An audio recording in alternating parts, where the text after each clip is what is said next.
Om Namo Bhagavate Vasudevaya. Om Namo Bhagavate Vasudevaya.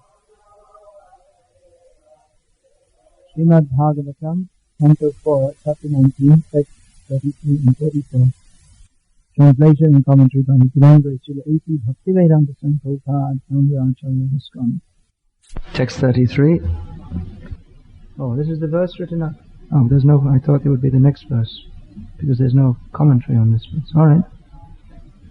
Naivatmane Mahendraya Naivatmane Mahendraya Roshamahartumarhasi Roshamahartumarhasi Ubhavapihi Bhadrangte Ubhavapihi Bhadrangte Uttamashloka Vigraho Uttamashloka Vigraho Masmin Maharaja Kritasma Chintang Mashamayasmad Vacha Adritatma Yadhyayato Daivahatang Nukartam Manotirushtang Vishate Tamondham. Translation. Very valuable advice that if we could just adopt in our lives, we would solve so many problems. Maybe not solve the problem, but we would not become implicated in so many problems. Because the very nature of material life is that it is full of problems. And we become more and more implicated in material life the more we try to solve these problems. Just like if you are in quicksand, the more you struggle, the more you sink. Therefore, this excellent advice, don't get entangled in material life. We should endeavor for our material arrangements only as much as necessary. Yavan artha prayojanam. We should make that much endeavor for as much as we need, and no more. And inevitable difficulties that arise from the material nature, we should tolerate. This doesn't mean foolishness. We should make some arrangement has to be there. That means, just like if we know it's going to rain, we should carry an umbrella. But we shouldn't send an airplane into the sky to try to destroy the cloud and stop the rain. What can be done simply and without much endeavor should be done. To maintain the body. Only because the body, this human body, can be used for cultivating spiritual life. Our basic needs are food, clothing and shelter. These needs can be met very easily. There's no need for great factories producing hundreds and thousands of things which people don't need. People think, I need a refrigerator. I need an air conditioner for the summer. I need a car. Practically the way modern society is set up, a car is almost a necessity. At least in the Western countries it's considered a necessity of life. So people think TV is necessary. VCR, video recorder, video replayer. Then now they need this microwave oven. That's also considered a necessity. Microwave oven, you see, you don't even have them hardly here. But every home in America has them. Every home, every dome. It fits with the American way of life. Come home from work, pull something out of the freezer, put it in the microwave, eat it in 2 minutes, and go out to enjoy. These are artificial necessities. And the more we become entangled in producing these, the more we suffer. When we recommend going towards a more simple way of life, people think we are advocating becoming primitive. But we see in the past, such wonderful books of philosophy were produced. Vyasa has produced so many wonderful literatures just living in an ashram in the mountains. The 6 Goswamis of Vrindavan, they produced such wonderful literature writing on palm leaves, living under a different tree every night. Whereas in modern society we have so many material facilities. We think this is very developed and advanced. But what are people doing? How are they living? What is their consciousness? They have made such an arrangement that you can see TV, what is going on the other side of the world. So they're watching a football game on the other side of the world. So much development of science and technology with so much good brains used to develop it. And they're watching 22 fools running around after a ball. And everyone is cheering, Jai Ho. Jai. Oh, you see, the Americans have got such technology, They can see you here now. If you go outside this building and hold one coin, they don't have coins anymore, one note, 100 ruble note. In America, they can watch you and see you're holding a 100 ruble note here in Suharevo. They have such technology. And they can hear what you are saying. By satellite, they're spying. But what are they doing? They're living like animals. They have such development of civilization, but they're having sex with men, women with women, and anyway, I don't want to elaborate, but it's subhuman. Even the animals don't do such things. So we are advocating that development of civilization means development of consciousness, development of material so-called comforts. To get the comfort, you have to accept so much discomfort. Just like it may be very convenient to have a microwave oven. You can cook your food in 2 minutes. But to get that, you have to work like an ass in a factory 50 hours a week. So what did you gain? We see here that Brahma is giving advice to Prithu Maharaj and Indra. Brahma, he is the first Brahmana. Therefore, he is the first guru. Brahmanas are supposed to be gurus. They teach. Now, both Indra and Prithu Maharaj are ready to accept advice from him. This is culture. You see modern civilization, so many cars and so big civilization, but no one is prepared to listen to anybody else. Everyone thinks my opinion is as good as anybody else's. Or rather, everyone thinks my opinion is better than everybody else's. I know better than everyone else. Yeah. So this is not culture. This does not lead to any advancement. Therefore, even though we have so much technological advancement, everyone is fighting with everyone else all the time. Now we see that Prithu Maharaj had gone to great endeavor to arrange these sacrifices.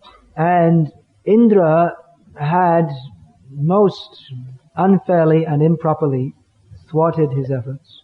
Prithu Maharaj had every right to be angry with him.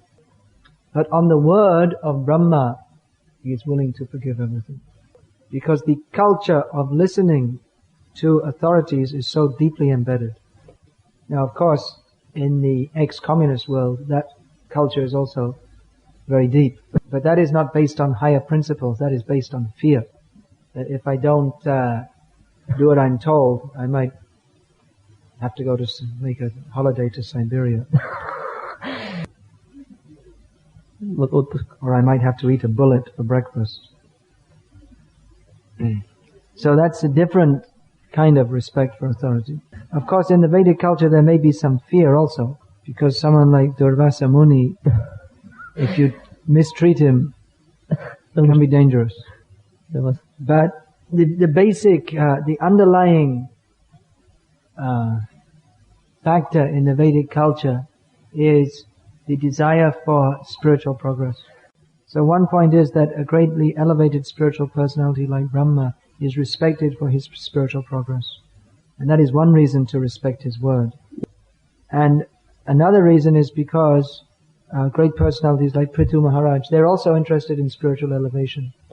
And they have faith that by following the words of a great personality like Brahma, they will make more progress than if they follow their own idea. That culture is there of accepting Guru. That what the Guru says should be followed. Now this is lacking in the modern age. So we find even people accept Gurus, but they don't, in their heart, fully accept them. There may be so many different people who approach Gurus in different ways. That some people may want to just get initiated because they don't want to be called Bhakta somebody anymore. They want that people will respect them as an initiated devotee. And then they can just go anywhere and they'll be accepted because they're initiated. Go anywhere in ISKCON. Or they may think that, yeah, I'll do what the Guru says. At least something. But more or less they maintain their own idea. I'll come and see the Guru time to time and say Jai to him. Bow down and smile and hope that he smiles back at me. Go to his Vyasa Puja and give some donations. And that's good enough. I'm intelligent. I can work out what to do with my own life. So it may be that the Guru wants the disciple to make some plans of his own. Actually, one should act in his life under the direction of the spiritual master. And of course, even the spiritual masters in ISKCON, they work under the direction of the GBC body. And the GBC body works under the directions that have been given to us by Srila Prabhupada. And Srila Prabhupada works upon the direction given to him by his guru. So no one is independent. Only Krishna is independent. Everybody else is answerable to somebody else. So, but basically in the guru-disciple relationship, one should be ready to surrender to the guru. That also entails working within the ISKCON society, which means following the authorities within the society. Now, this cannot be legislated exactly in every situation. There cannot be laws to govern every situation, because everyone is a different person. That is an important point of our philosophy. We are not machines, and different people, different devotees in different positions of authority will exercise that authority in different ways according to their personality. And different devotees, they have to be dealt with in different ways according to their personalities.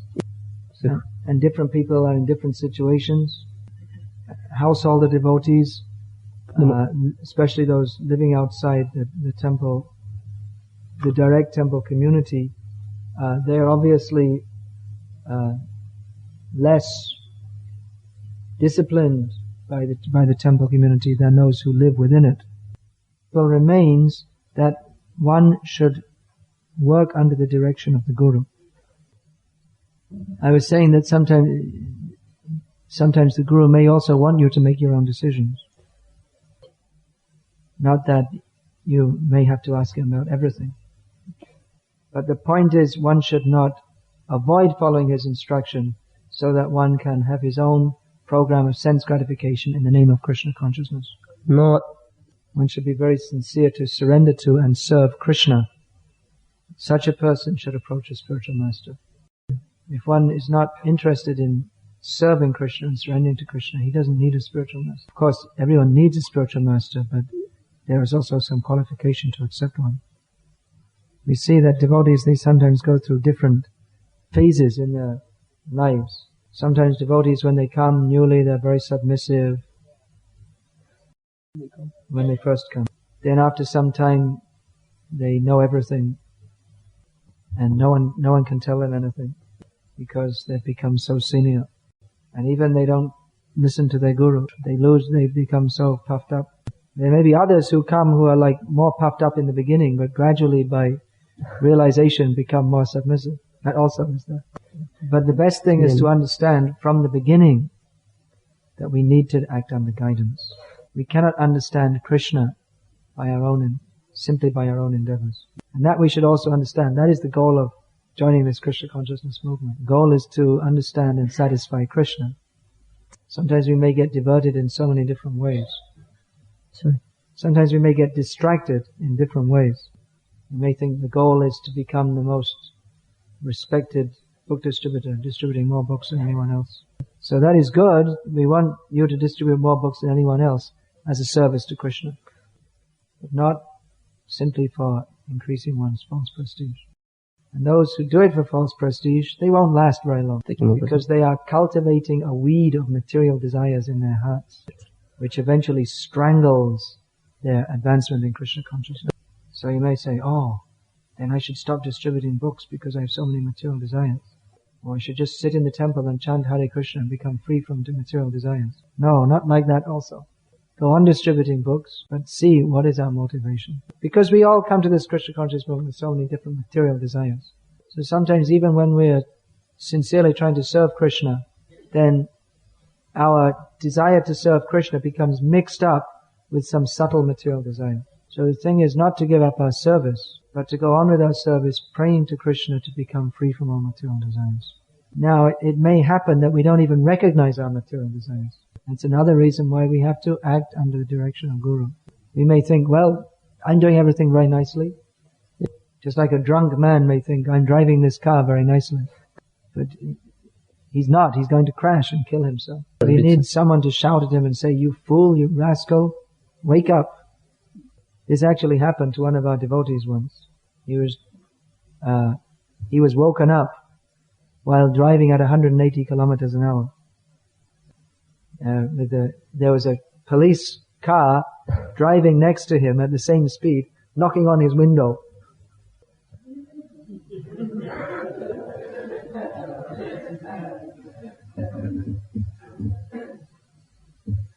So you may be a very good driver, but if you fall asleep, then you're in danger. Or you may be a very good devotee, but sometimes we need someone to knock. Wake up. You're getting in Maya. Don't get puffed up. Remember, we're all humble servants of Krishna. Now another interesting point here is the way that Brahma presented his instruction to Prithu Maharaj. He didn't just tell him, hey look, stop all this nonsense. He didn't just come and say, look, I'm Brahma, I'm telling you do this. But he presented the case to him with all reasoning and very politely, saying to him, kindly take my words with great respect. He didn't just order him, but he preached to him why he should follow that order. And he didn't just say that you should follow my order because I'm Brahma, but he spoke the philosophy of Krishna consciousness, preaching to him that after all, sometimes reversals happen in life by providence. We cannot avoid them. So this is the best way to get people to do things in Krishna consciousness. By preaching to them, to bring them to a higher platform of consciousness, so that they feel enthused to serve. There are many, many examples. Srila Prabhupada sometimes said that you should just follow because I'm your guru, which is a fact. But generally, he would give at least some explanation of why you should follow. Just like once one devotee, he was from America and he had been put in charge of the Bombay project, which is now a wonderful temple, famous all over India. But at that time was just a few huts with snakes and rats and mosquitoes. And it was very difficult in many ways. So the devotee who was in charge was giving different reasons to Prabhupada why he should leave and not continue his service. And Prabhupada knew it was very difficult, still he didn't want him to leave the service. So whatever that devotee said, Prabhupada would give some reason to counter it. One of the things he said was that, I can't work with these Indians, they're all cheaters. Prabhupada said, well, I'm also Indian. He said, but you're different, Prabhupada. Prabhupada said, no, I cheated you more than anybody else. You've given up your comfortable life just to work hard for me. I don't pay you any money. He said, actually Krishna has cheated you. He's taken away your material life and given you the taste of his lotus feet. So like this, as long as we are influenced by the modes of material nature, we will always think of so many excuses to avoid Krishna. So the Guru goes on convincing the disciple, just surrender, just surrender, just surrender. And the basic attitude of the disciple is to accept the words of the Guru, because he has trust that I don't know what is best for me, because I'm so foolish and covered over by the modes of material nature. I'm so much in ignorance that I need to be guided. Here's a person I can trust who can guide me on the path back to Krishna. So Brahma, he is the first Guru in our Sampradaya, and even from the very beginning of the creation, he was preaching, he's still preaching. Is the main business of the Brahmanas to preach Krishna consciousness. They must have realization of that knowledge, and they must have the compassion to take the trouble to share that knowledge with others. Even though disciples don't always follow the orders of their gurus, even though they should. Even though they're sometimes too dull-headed to understand them. Sometimes we find disciples who reject their gurus, blaspheme their gurus. Very horrible thing. That is the risk of accepting disciples. So Prabhupada said, he quoted that verse by Chanakya Pandit. Eka chandrastamo hanti kingna tara gano picha. If one moon is sufficient to light up the sky, what is the need of many stars? So Prabhupada said, if I could have even one sincere disciple for all my efforts, I would be thankful. By Krishna's grace, I'm lucky I have many sincere disciples, Prabhupada said. So why don't we all be sincere disciples? Hare Krishna. Hare Krishna. Is there any question? Such questions are always of an individual nature. Every circumstance is different. It's not possible to answer such a question in a general way. It may be that the environment isn't that bad, but we ourselves, we make it worse by speaking in the wrong way. Or it may be that the environment is bad, but legally, because of our age, we can't leave it. So I can't answer this in a very general way. Basically, we are here to serve. It's not that we should have to have the whole Srimad Bhagavatam spoken to us every time we're asked to clean the floor. It's a big movement. Это большое движение. We have many centers. You don't like it in one place, you can go to another place. But you may find that in the other place, they also don't give you a Srimad Bhagavatam lecture every time you're asked to clean the floor. That's why you need a guru who can judge each circumstance, what needs to be done and what not to be done. Because the scriptures give general directions, but how to apply them in different circumstances requires realization. Just like in the Mahabharata, there's one story that everyone knows that lying is bad. But sometimes lying can be good. Sometimes two religious principles conflict with each other. Like at Kurukshetra, there was the principle of not fighting with a superior. As Prabhupada notes in the purport, one should not offer even a verbal fight to a superior, let alone a physical fight to kill them. Prabhupada notes in the Bhagavad-gita purport that one should not even offer a verbal fight to a superior. So that's one principle, but then there's another principle that Krishna, who is the supreme authority and the goal of all Vedic principles, was telling Arjuna to fight. Now in the Mahabharata there's a story of how two religious principles came into conflict. One principle was not telling lies. Один принцип был не врать. Giving protection. One Brahmana lived on the edge of a village next to the forest, and he never told any lies. He took a vow always to tell the truth, for which he was respected by everybody. One day a man came running up and said, I'm carrying much money, but some thieves are chasing me. Where can I hide? So the Brahmana told him, just go in that jungle there. And after a few minutes, the thieves came running up. They said, we are thieves, we're chasing a man, we want to kill him and take his money. Where is he? Do you know? So he said, I can't tell a lie. Yeah, he's in the jungle over there. So the thieves found him and killed him and took his money. The Brahmana didn't tell a lie. When he died, he went to hell. Because in that circumstance, he should have broken his vow not to tell a lie for a higher principle. Now, Krishna told this story to Arjuna.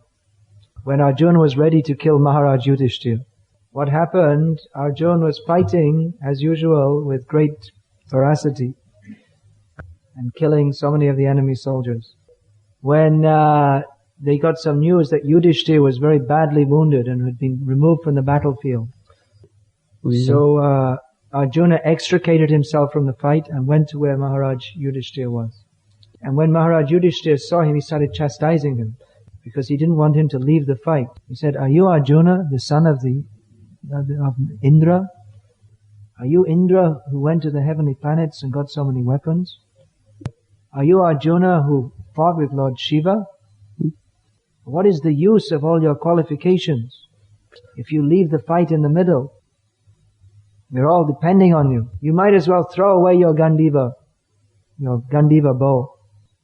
So when Arjuna heard this, he pulled out his sword and walked towards Yudhishthira. And Krishna said, hey, wait a minute, what's going on? What are you doing? He said, I'm going to kill Yudhishthira. He said, well, what for? Are you crazy? We're fighting this whole war just to put Yudhishthira on the throne. And you yourself have gone to so much trouble to kill the enemy soldiers. And now if you kill Yudhishthira, then automatically the other party have won. So Arjuna said, no, I have to kill Yudhishthira. Because I took a vow that if anyone tells me to throw away my Gandiva, then I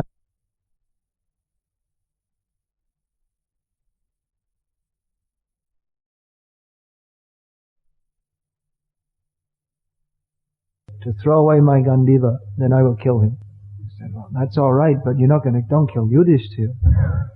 He said, but I took a vow. What should I do? I took a vow. I have to kill him now. Then Krishna told this story of two conflicting religious principles. Then Krishna gave a solution. In Shastra it said that if you speak disrespectfully to a senior person, that's the same as killing them. So Arjuna, he spoke a bunch of insulting words to Yudhishthira.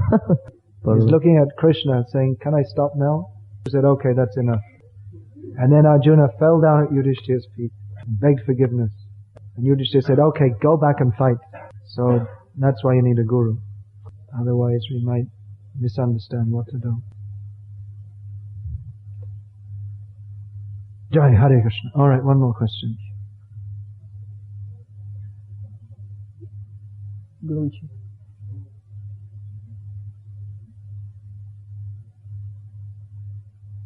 Еще, я что-то не слышу.